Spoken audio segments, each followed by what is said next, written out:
tao học bằng ôn đào mau ngay bằng ôn đào mau lên ta cái thì được lại lên tắc bằng ôn anh mà lên bàn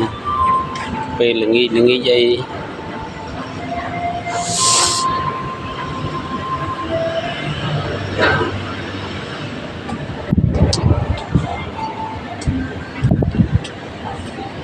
thì chia srol mình tên mà năng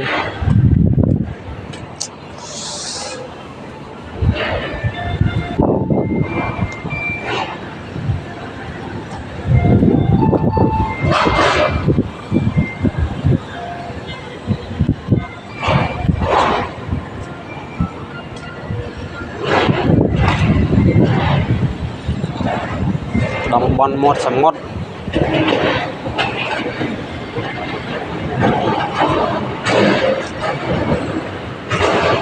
cái lại lịch tắc bằng ôn mê